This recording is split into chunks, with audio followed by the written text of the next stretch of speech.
Okay, well, I want to thank you all for coming on this rainy day. This is a forum on bullying in the workplace, and particularly bullying against whistleblowers in the workplace. And the Stop Workplace Bullying Group is an organization which has been formed, I think about 2 years ago, to defend injured workers and workers who are bullied, and to educate the public about the issue of bullying, workplace bullying.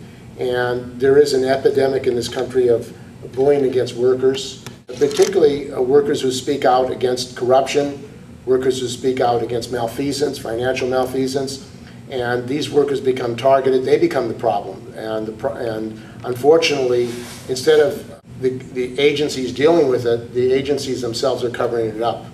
So we're going to have some presentations today about some of these experiences of people who have been bullied and what happens to them and what they're trying to cover up. And San Francisco, where we're having this forum, has a reputation of the quote-unquote liberal city. But in reality, what's happened to the employees here, the workers in San Francisco, is another story. And our Stop Workplace Bullying Group is making sure that the public is aware. There's also a campaign for a statewide bill for a bully-free workplace that we want to get in the legislature, and we want it passed. And the issue of bullying is not just managers against workers, but workers against workers. Whatever it comes from and wherever it comes from, we're against bullying in the workplace, wherever it is. And that's what we're organizing around. We've had rallies and demonstrations because it's not only a legal issue. Unfortunately, a lot of workers who are bullied can't get legal advice because the laws are written such that getting legal protection is a real problem. And workers are basically left on their own. And what we're saying to bullied workers is you have to stand up, you have to organize, you have to educate, and you have to fight back collectively. And that's the only way there's really going to be a change on this whole issue of workplace bullying. So our first speaker is Dr. Derek Kerr, and Dr. Kerr was a doctor at Laguna Hospital, and he and Maria Rivero, who is also here, spoke up against the bullying going on at Laguna Hospital, and his story is very important because unfortunately there's still no justice. Even though there's financial compensation, there's no justice. So justice is not only getting money when you're bullied. So welcome, Dr. Kerr. So briefly, after 20 years at Laguna Hospital, Dr. Maria Rivero and I became whistleblowers. We found that hospital executives had misappropriated money from the patient gift fund and had corrupted a city contract. We reported this to the whistleblower program and the Ethics Commission. Then I received a sudden layoff, and Maria was bullied until she quit. We went to the Channel 7 I-Team and the West Side Observer, which is our local newspaper, and the publicity that we got forced the hospital to return $350,000 to the patients and forced the city to cancel a contract and recover $430,000. Well, then we filed retaliation claims with the Ethics Commission, but they were dismissed. So we had to sue the city.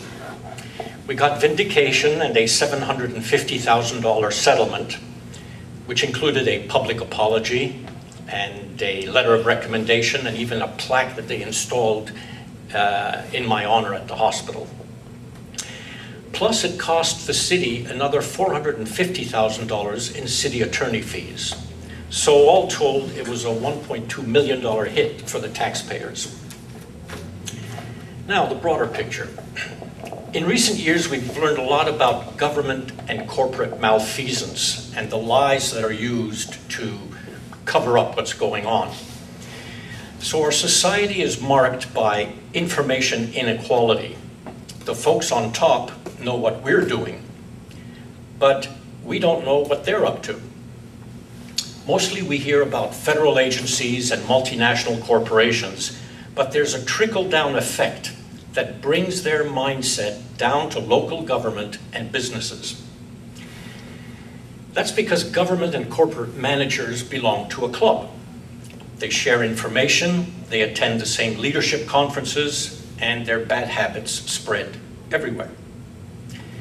The folks who govern and manage seek power, and they have it. Now, their potential for abusing power is well known to organizations, so they create oversight bodies.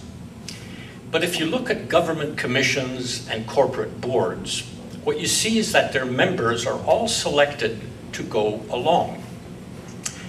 They don't know very much about the agency they oversee. They're usually overwhelmed with data and reports, so that they rely on the director or the CEO to guide them, and they're basically dependent on the directors. If they ask too many questions, they're not reappointed. So wrongdoers are generally safe from these overseers. They're also protected from public scrutiny by public relations officers. For example, there are more and more city departments that are hiring these communication directors at $130,000 a year, and they often misinform the public about what departments are doing. So now we have the remaining danger, which comes from employees within. But smart wrongdoers stay alert to potential threats, such as employees who are idealistic or conscientious, or who are just independent-minded. So even before you challenge any misconduct, they may already discredit you to HR and to top management just by saying that, you know, so-and-so's not a team player, is not realistic, or is a complainer. Once you blow the whistle, they can manipulate management processes by issuing counter-accusations, starting retaliatory investigations, or just increasing your workload so that your performance appraisals decline, there's a demotion, and eventually a layoff due to some cooked up budget crisis. Now, there's actually a management playbook of dirty tricks to get rid of honest employees, and it's called the Malik Manual, M-A-L-E-K. It's an 80-page personnel manual that was developed by the Nixon administration in 1972 to get rid of politically undesirable civil service workers. And in that book, they call them employee victims. I'll give you just 3 brief examples of techniques that were used. One is the frontal assault. It says, just tell the employee he is no longer wanted, but promise that he will leave with honor, a farewell luncheon, and an award. Point out that should he not accept, his references and personnel record will not look the same as if he agreed to leave. Be sure there are no witnesses. The second one is the transfer technique. It says, by carefully researching the background of the employee victim, one can establish where he would not accept a transfer. Offer a promotion with his transfer, as this forecloses any claim that the transfer is an adverse action. Offer the highest references if he agrees to resign. Lastly, the new activity technique. It says, transfer the undesirables into meaningless positions, perhaps a small room with no phone, no books, like a cell. And this was the technique that was used on Housing Authority whistleblower Tim Larson. He was banished to a little room with nothing to do for 6 months. He blew the whistle on corrupted contracts issued by the Housing Authority. If you report the wrongdoer to top management, you have to be aware that they may be complicit or co-opted by the wrongdoer. Oftentimes they're charmed into believing his version of the story. They also realize that exposing the wrongdoing will reflect badly on the organization. And this is what happened with the Vatican and their handling of predator priests. So usually it's easier for them to crush a whistleblower than to correct the misconduct. Now, for sure, there's laws against this type of retaliation, but they're seldom enforced. For example, the city's Ethics Commission handles whistleblower retaliation claims. But in the 20 years since it was founded, that commission hasn't sustained a single retaliation complaint. 0 out of about 35. People often wonder, why is it that whistleblowers get fired while the wrongdoers get promoted? Well, that's done to protect the top brass. Wrongdoers are being rewarded for their silence, and punishing them is dangerous because they know where the bodies are buried, and if they get pushed around, they'll expose more dirt. So what can we do? We need to counter the secrecy with surveillance. In French, the word sur, as in surveillance, means above, and sous means below. So just as the wrongdoers are monitoring us, we have to spy on them. That's the only way to get transparency. Now, this just means citizen oversight, nothing illegal. We need people to become private investigators, to watch shady organizations from the outside. You just pick some agency, get their annual reports, attend their meetings, review their minutes, and you'll be amazed at how much malfeasance crops up in that metadata. Next, you can use San Francisco's Sunshine Ordinance, or the California Public Records Act, or the Federal Freedom of Information Act to request public records. Every agency has to disclose public records. And that's how we exposed the Laguna Honda gift fund scandal. If you can write, submit an article to a neighborhood newspaper or some online blog. And if you're not a writer, then you contact a journalist like our Steve Zeltzer here, who's always looking for solid tips and stories. Now, in addition to watching from the outside, we need people to watch from the inside. And those are the employees who expose wrongdoing, the whistleblowers. We've set up a Facebook page called SF Whistleblowers, SF as in San Francisco, Whistleblowers. And we're planning a similar website just to recognize and inform Bay Area whistleblowers. We're also working with the Society of Professional Journalists to create an annual whistleblower award as a way to recognize sources who speak truth to power and also who give reporters their stories. There are other stories in San Francisco which we'll hear about, but it's not just in San Francisco, it's throughout Northern California and throughout the country that this attack on whistleblowers is going on.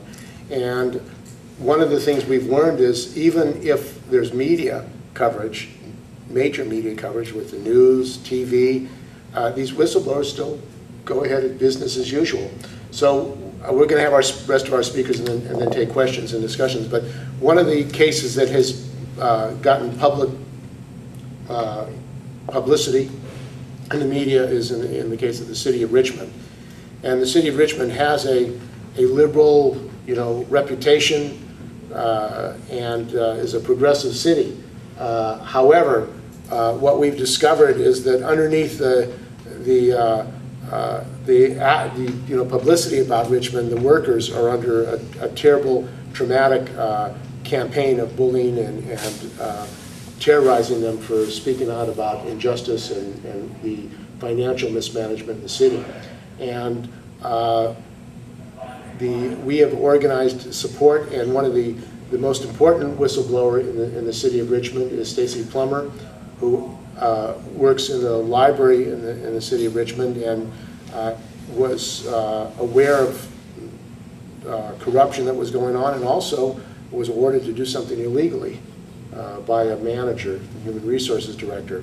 And her fight to protect the city, protect the public, and protect the workers has led to a battle now between the employees, the union employees, all the employees, and the management. And this is exploding really in full color in hearings and all kinds of other events. And I think we're going to be successful in Richmond because they're so flagrant and so arrogant that they actually are going to end up being exposed. So welcome, Stacie. I'm an employee of the City of Richmond, so the East Bay City in the San Francisco Bay Area. And I have worked for the City of Richmond. My career spans, it'll be 28 years in May. I have found that to be a public employee whistleblower is certainly not for the faint at heart. As a public servant in the City of Richmond, where I was born and raised, we take an oath when we accept our public service jobs to honor and uphold the U.S. Constitution. As an example, if there's a disaster situation that impacts the community we serve, as public employees we are obligated to report to duty to serve as disaster workers. We as public service workers are hired to protect and serve our communities. But when, as a public servant, I reported with documented proof and pictures to the city manager, Bill Lindsay, theft, collusion, complicity, neglect of duty, embezzlement, misappropriation, fraud, abuse, gross waste that dramatically harms the 106,000 residents we again are hired to protect and serve.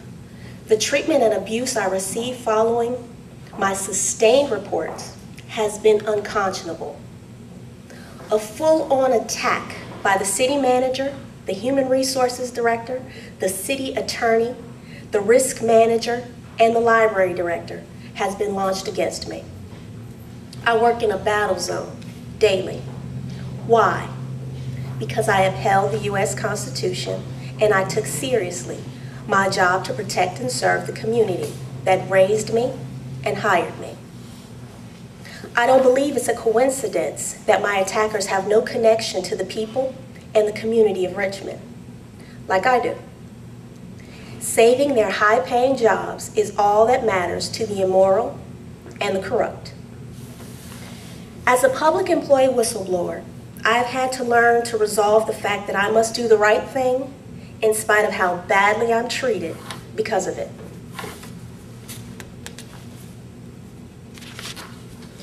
Needless to say, that is a tough thing to do on some days.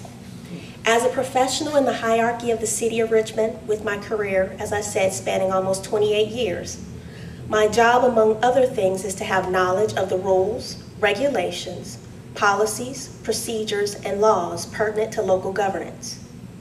I sit in a position that is hired on behalf of the residents to ensure compliance, minimize risk, be a good steward of public funds, and halt any wrongdoing occurring against public policy. Yet to be persecuted by the city manager himself for doing just that is unfathomable at times. I've been terrorized, ostracized, marginalized, bad-mouthed, passed over, threatened, ridiculed, discriminated against, placed under surveillance, reprimanded, and suspended, and that's just a few. What keeps me going is the support I receive from the residents and my family, and the Stop Workplace Bullying group. They speak at rallies and public meetings with me. They shake my hand when they meet me on the street. Strangers pay for my meals in restaurants, and community members I have never met call and write to me and tell me that they appreciate and support what I'm doing for them. Those few brave employees that have supported me have all faced similar reprisal and retribution.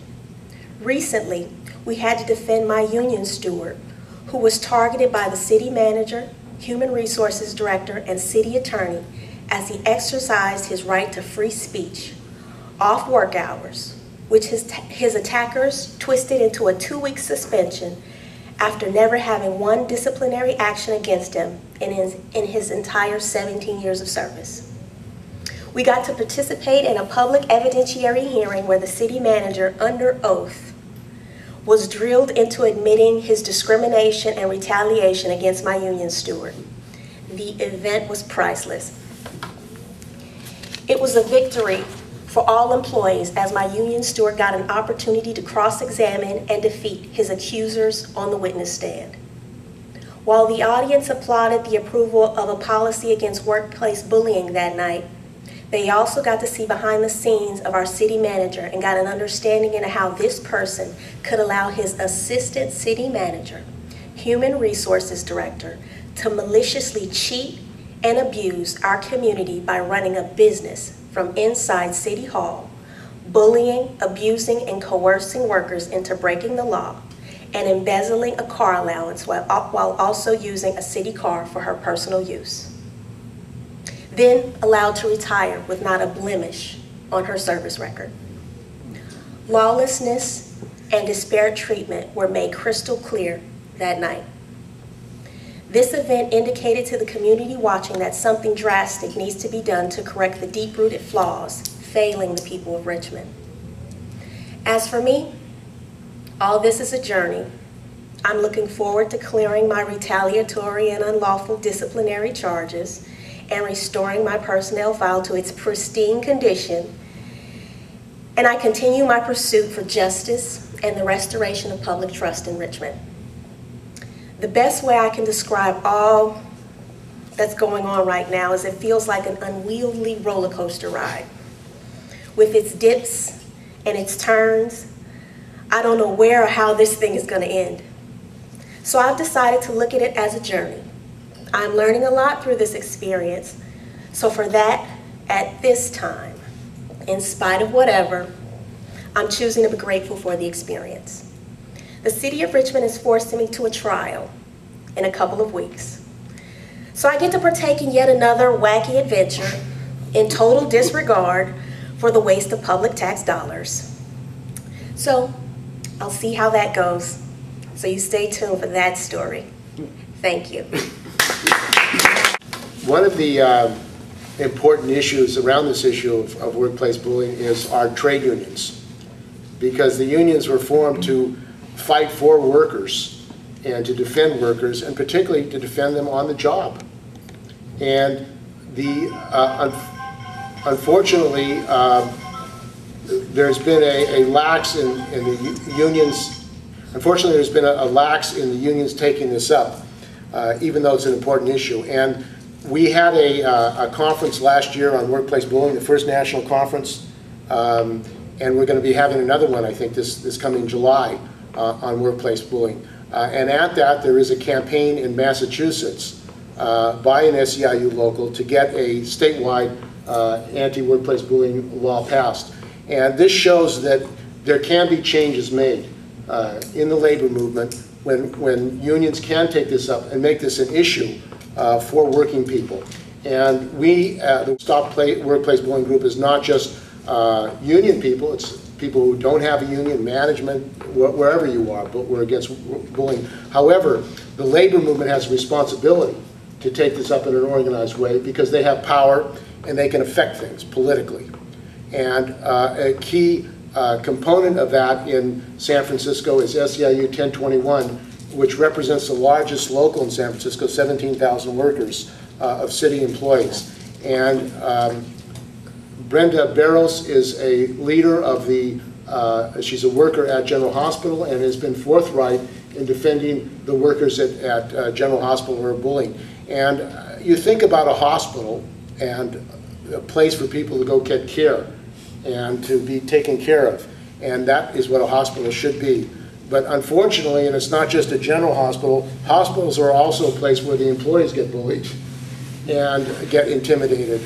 Nurses, doctors, as we've heard, and the rank and file workers at hospitals. And this, I would say, is a sick situation that actually workers at hospitals get bullied themselves and end up having to go on disability and workers' compensation because of bullying against them at a hospital. So Brenda's taken up that fight, and we've had some actions at San Francisco General Hospital to educate people that it's not just an issue at General Hospital, it's an issue for all public workers. So welcome, Brenda Barros. Hello, my name is Brenda Barros. I work at San Francisco General. I've been working for the city for 34 years. And what brought me here is, as a shop steward, and I'm a chapter officer, and I'm a COPE, political COPE chair for SEIU 1021 also, one of the co-chairs. So I've been involved in politics of San Francisco for a long time.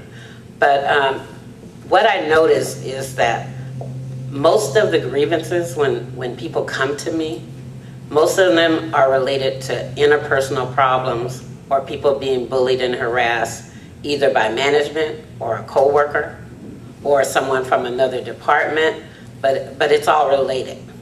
And so I decided that at San Francisco General, because like I said, I've been there 34 years, before I retire, I want to make sure that I leave it better for the people that are there after I'm gone.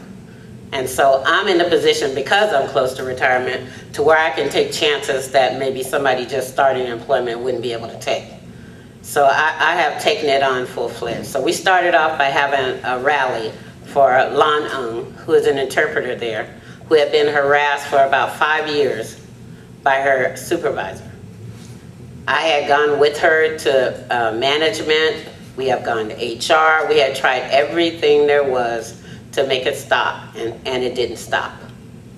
So we decided to have a rally at San Francisco General, and we decided to send out a press release, and the press came. So we had Channel 2 there, the hospital was thoroughly embarrassed.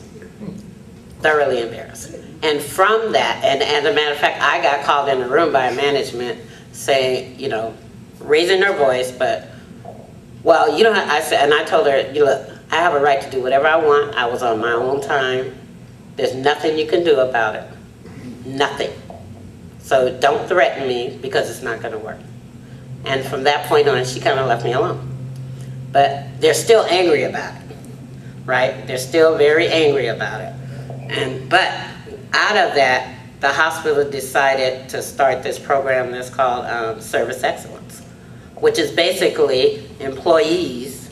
Some of us are on the team too, sitting down with management, coming up with a plan on how to make it better for the workers at San Francisco General. And better for the patients who come to San Francisco General. There's also issues about the way patients are treated sometimes by the staff. So, but it's all the same thing, and we need to make it stop and change the culture there. So they are working with us on that. It's very slow. So one of the things that I'm doing is that I'm also in the bargaining team, is putting across a proposal which is based on the thing that Steve was talking about workplace bullying, the state legislation. It's not as comprehensive as the state legislation. So we sat down and wrote it down, and that's what I'm going to put across to my bargaining team to try to put across to the city so that at least it becomes city policy. So we're going at them at the Board of Supervisor level, but we also going at it at the bargaining table to make sure that this happens. So I'm glad everybody's here, and I hope everybody steps up. And one of the other advantages is now that I notice that the more I talk about it, the more people they see me out there helping, that more and more people are starting to come forward, and more people are becoming willing to speak up for themselves. And I feel like that's my job, to teach them how to be strong enough to speak and support them while they go through this process of being able to speak up for themselves, and to make sure that it doesn't happen to them. And it shouldn't happen on any level. I'm a supervisor, and you know that's what I do. So I do manage people. And even me, in my 31 years, I'll have to say I did have one incident where I knew better. But you know, we're human. But the point is, do you know when you're wrong, and can you admit when you're wrong, and can you work to change yourself? Which is what I did. And I hope that all managers will do the same thing. So I'm working on it on all 3 levels, and hopefully 1021 seems to be coming on board. I mean, we seem to be raising the level of it. We have this other rally that's going to be for the courts on February 20th, and it's on bullying and harassment. And so the object is to raise the consciousness.